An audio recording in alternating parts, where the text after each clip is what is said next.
नमस्कार सर्वांना. Mahalakshmi tarot card रीडिंग्समध्ये तुमचं सर्वांचं स्वागत आहे.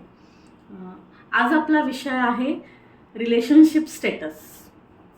तुम्हाला समोर दिसत असेल मी 2 ऑप्शन्स तुम्हाला ठेवलेले आहेत.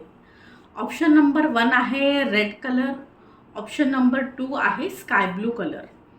जो पण कलर किंवा नंबर तुम्हाला अट्रॅक्ट करत असेल किंवा इंटेंटिव्हली तुम्हाला त्याच्याबद्दल ओढ वाटत असेल तो नंबर तुम्हाला चूज करायचा आहे.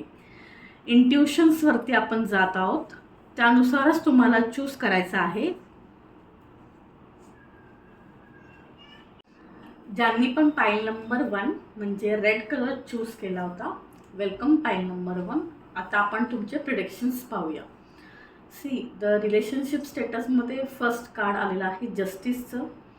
सो दॅट जस्टिस हे कार्ड असं सांगत आहे की प्रिव्हियसली जर तुमच्यासोबत काही रिलेशनशिपमध्ये चीटिंग झाली असेल किंवा फसवणूक झाली असेल किंवा ती व्यक्ती तुम्हाला सोडून गेली असेल किंवा जर तुम्ही मॅरिड आहात आणि काही मिसअंडरस्टँडिंग झाल्या असतील तुमच्या रिलेशनशिपमध्ये, तर तुमच्यासोबत न्याय होणार आहे.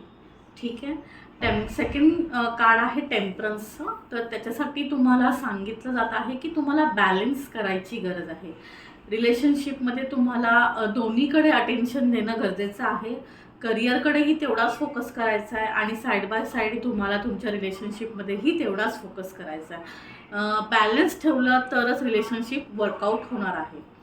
नंतरचं ऑप्शन आहे फुल कार्ड. म्हणजेच काय, तर तुम्ही जेव्हा नवीन रिलेशनशिपमध्ये एंटर कराल तर तुमची ही जर्नी आहे ती अगदी फुलचं कार्ड दिसत आहे. म्हणजेच काय, पण जे कोणी नवीन रिलेशनशिपमध्ये येतील किंवा ज्यांचं रिलेशनशिपचं बिगिनिंग असणार आहे ती त्यांच्यासाठी एक नवीन जर्नी असणार आहे. आत्तापर्यंत तुम्ही ज्या गोष्टी एक्सप्लोअर नाही केल्या, ज्या गोष्टी तुम्हाला नाही कळल्या, त्या सर्व तुम्हाला आता ह्या रिलेशनशिपमध्ये समजणार आहे.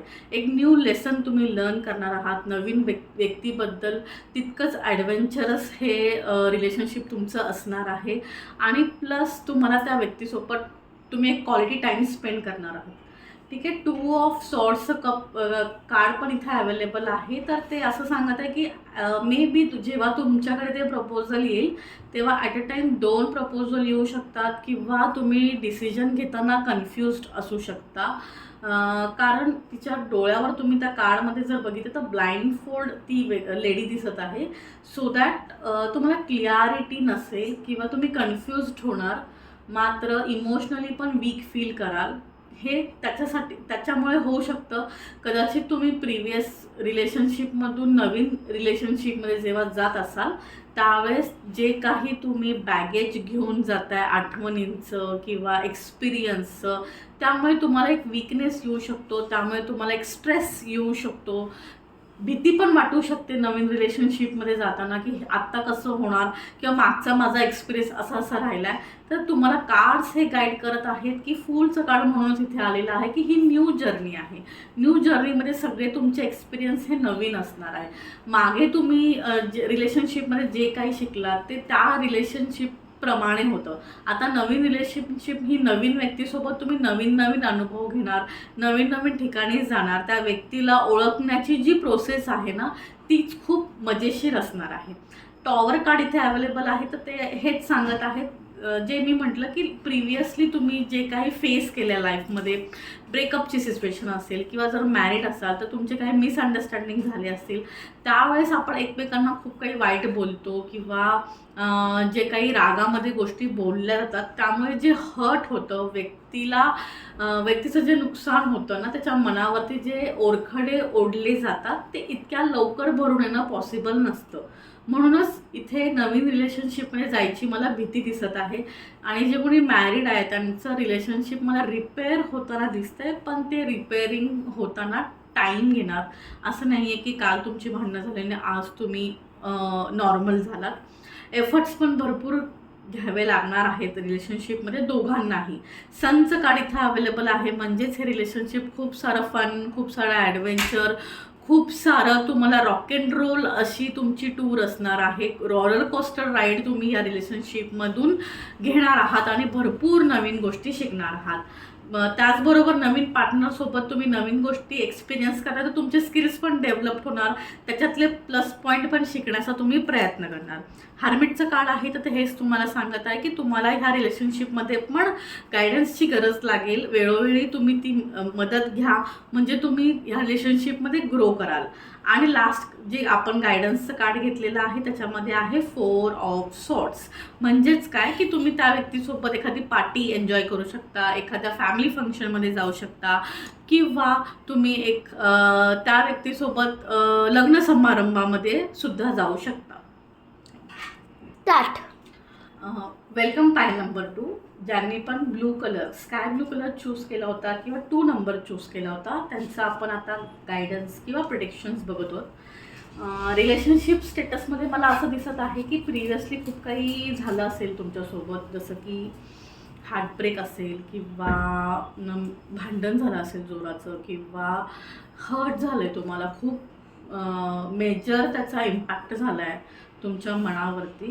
सो दॅट आता तुम्ही असं ठरवलं आहे की बाबा इथून पुढे मला आता डिसिजनच नाही घ्यायचं आहे, मला पुढे जायचं आहे, मूव ऑन करायचं आहे की नाही करायचं, हे तुम्ही ठरवण्यासाठी तुम्हाला वेळ घेत आहात. रेस्ट मोडवरती मला आता दिसत आहात तुम्ही. इथे आलेलं आहे 7 ऑफ सॉर्ट्सचं कार्ड, तर ते हे पण सांगत आहे की तुम्ही खूप एफर्ट्स घेतलेत ह्या रिलेशनशिपमध्ये, त्यामुळे हर्ट तुम्हाला जास्त झालेला आहे. सनचं कार्ड इथे प्रेझेंट आहे, तर सनचं कार्ड असं सांगत आहे की तुम्ही जरी असं सर्व झालं असलं तरी फ्युचर ब्राईट आहे.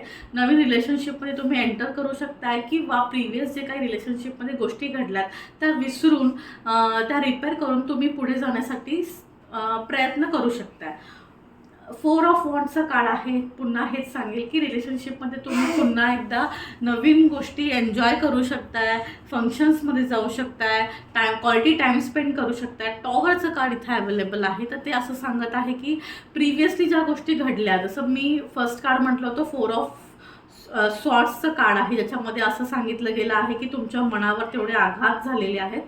सेम त्यामुळे टॉवरचं कार्ड पण इथे प्रेझेंट आहे की त्याचमुळे तुम्हाला जी मानसिक हानी झालेली आहे तुमची, ती भरून यायला वेळ लागेल, पण त्यातून तुम्ही नक्कीच बाहेर आल. हर्मिटचं कार्ड इथे प्रेझेंट आहे. हर्मिटचं कार्ड असंच सांगत आहे की कोणाची तरी हेल्प घ्या. तुम्हाला जे दुखले, खुपले, किंवा ज्या गोष्टी तुम्हाला नाही आवडल्या ते तुमच्या पार्टनरसोबत तुम्ही शेअर करा. ट्रान्सपरन्सी ठेवा, क्लिअरिटी ठेवा रिलेशनशिपमध्ये. जितकं तुम्ही ट्रान्सफर राहाल, शेअरिंग कराल, तितकं तुमचं रिलेशनशिप ग्रो होईल.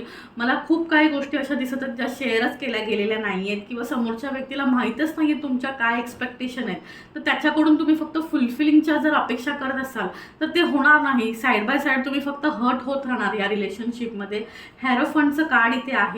सो तेच मी सांगेल की तुम्हाला मदत घ्यायची गरज आहे. तुम्ही शेअर करा, समोरच्या व्यक्तीला जाणून घ्यायचा प्रयत्न करा, त्याला तुमची मतं सांगा, त्याची मतं तुम्ही ऐका. पेज ऑफ पेंटाकल्स आहेत, म्हणजेच काय, तुम्ही हे रिलेशनशिप मॅच्युरिटीने हँडल करायची गरज आहे. हाय प्रेस्टिजचं कार्ड इथे अवेलेबल आहे. हाय प्रेस्टिजचं कार्ड हे सांगत आहे की तुम्हाला तुमचं रिलेशनशिप खूप सिक्रेटिव्ह ठेवायची पण फार गरज आहे. जर तुम्ही हे तुमच्या दोघांमधल्या गोष्टी खूप लोकांमध्ये शेअर करताय, खूप ठिकाणी चर्चा करताय, खूप लोकांची मतं घेताय, तर त्याने काय होते की ते रिलेशनशिप मेसी होतं आहे आणि लोक बाहेर आणि जाऊन ते चर्चा करते, त्यामुळे तो चर्चेला एक विषय होतोय. तर असं न करता तुम्ही तुमच्यापर्यंत जर तो मर्यादित ठेवला, एखाद्या विश्वासू व्यक्तीकडूनच जर तुम्ही फक्त त्याचं मत घेताय किंवा थर्ड ओपिनियन तुम्ही घेताय, जो कोणी व्यक्ती तुमच्या फारच क्लोज आहे आणि अशी एकच व्यक्ती आहे, मॅक्स टू मॅक्स 2, तरच ते ठीक आहे. खूप लोक जर याच्यामध्ये इन्वॉल्व्ह झाली तर खूप सारी डोकी एकाच गोष्टीला लागली तर ते गोष्ट मेस होऊन जाते. क्वीन ऑफ सॉर्ट्सचं कार्ड इथे आलेलं आहे. ते हेच सांगत आहे की प्रिव्हियसली ज्या गोष्टी झाल्या तरी पण त्या तुम्ही ॲक्सेप्ट करून किंवा त्याच्याकडे इग्नोर करून मूव ऑन होण्याची गरज आहे. पण मात्र रिलेशनशिपमध्ये तुम्हाला स्टिक राहण्याची गरज आहे. तुम्ही त्या व्यक्तीला इग्नोर करत राहिलात आणि जर मूव ऑन करून असं पुढे जायचा विचार केला तर हे रिलेशनशिप इथेच संपू सुद्धा शकतं. एम्प्रेसचा कार्ड इथे आलेला आहे. तर ते हेच सांगत आहे की तुम्हाला तुमची आई पण या बाबतीत सल्ला देऊ शकते. जर तुम्ही तुमच्या आईच्या क्लोज असाल, तिला काही गोष्टी शेअर करत असाल तर नक्की शेअर करा. जे कोणी मॅरिड पर्सन्स आहेत त्यांच्या रिलेशनशिपमध्ये जर इश्यू असतील तर त्यांनी त्यांच्या आई किंवा बायको यांच्यामुळे सुद्धा जर काही भांडणं होत असतील तर तुम्हाला थर्ड पर्सनची गरज आहे की तुम्ही तिसऱ्या व्यक्तीचं मत जाणून घेऊन बायकोशी बोलून क्लिअरिटी घेऊन ते रिलेशनशिप तुम्हाला वर्कआउट करणं गरजेचं आहे. तुम्ही जर फक्त तुमचं आईचं ऐकतात आणि बायकोचं ऐकत नाही आहेत किंवा फक्त बायकोचं ऐकता आईचं ऐकत नाही आहेत तरीसुद्धा मॅरिड लाईफमध्ये चॅलेंजेस येऊ शकतात. लास्टवालं जे कार्ड आहे ते आलेलं आहे 5 ऑफ सॉर्ड म्हणजे चिटिंगचं कार्ड. मग ह्याने होतंच असं, जर तुम्ही नाही गोष्टी सॉर्ट आऊट झाल्या तुमच्याकडून तर व्यक्ती बाहेर ते प्रेम शोधतं किंवा त्या रिलेशनशिपमधून बाहेर पडण्याचा विचार करतो. तर मॅरिड लोकांसाठी पण हे ॲप्लिकेबल आहे आणि जे अनमॅरिड आहेत रिलेशनशिपमध्ये आहेत ते रिलेशनशिप ब्रेक करून नवीन रिलेशनशिपमध्ये जायचा प्रयत्न करतील. थँक्यू.